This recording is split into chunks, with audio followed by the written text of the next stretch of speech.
résumer les décisions prises par l'équipe concernant leur cadre de fonctionnement, il peut être intéressant d'utiliser un canevas d'une page, au format A3 par exemple, que vous pourrez afficher sur un mur.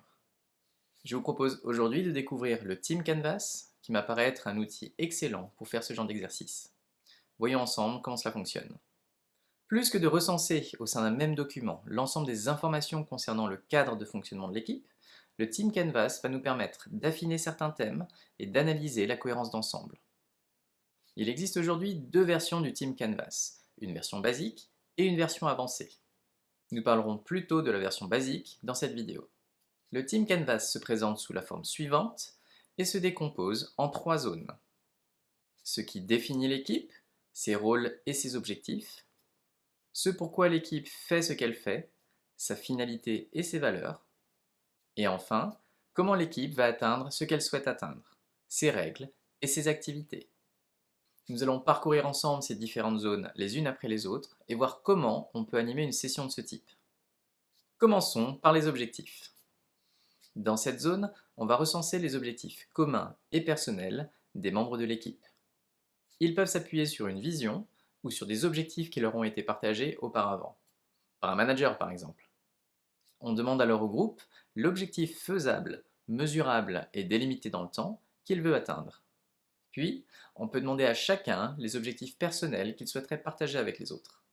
C'est une manière de continuer à tisser des liens, d'expliciter les besoins de chacun pour pouvoir mieux les satisfaire.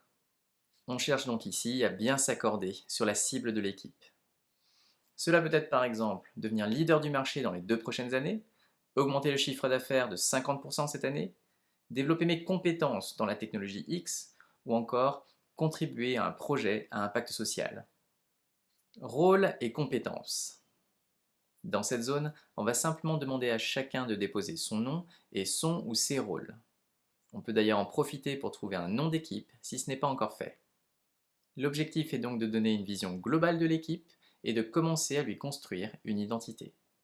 Par exemple, Bruno est développeur, Marie est designer et product manager.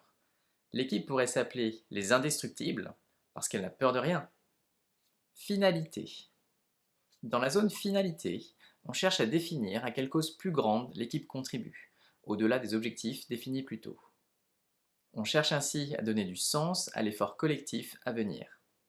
Cela pourrait être faciliter la vie des gens en simplifiant l'utilisation des applications, ou alors avoir un impact positif au travers de l'innovation sociale.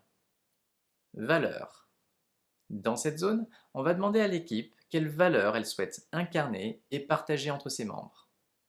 C'est une première étape pour structurer un mode de fonctionnement commun, c'est pourquoi il est important que chacun explicite ce qu'il ou elle entend derrière chaque valeur. L'important est que tout le monde soit à l'aise avec le set de valeurs sélectionnées. Des exemples de valeurs pourraient être la confiance, la transparence ou encore le respect. Règles de fonctionnement. Dans cette zone, et comme son nom l'indique, on demande à l'équipe de s'accorder sur des règles de fonctionnement communes. En d'autres termes, ce sont les comportements concrets qui illustrent les valeurs définies précédemment. Cela peut tourner autour de la communication au sein de l'équipe, de son mode de prise de décision, ou alors de la manière dont elle exécute ou évalue son travail. Cela peut être par exemple la mise en place d'une réunion d'information hebdomadaire, ne pas utiliser les mails si on a besoin d'une réponse rapide, ou encore pas de réunion entre midi et 14 heures. Pour récapituler, le Team Canvas est un excellent outil pour visualiser et cristalliser le cadre de fonctionnement de l'équipe à un instant T. Il aide l'équipe à créer sa propre identité en questionnant ses objectifs, sa finalité, ses valeurs et ses rôles. C'est un outil à réutiliser dès lors qu'un nouveau membre arrive dans l'équipe.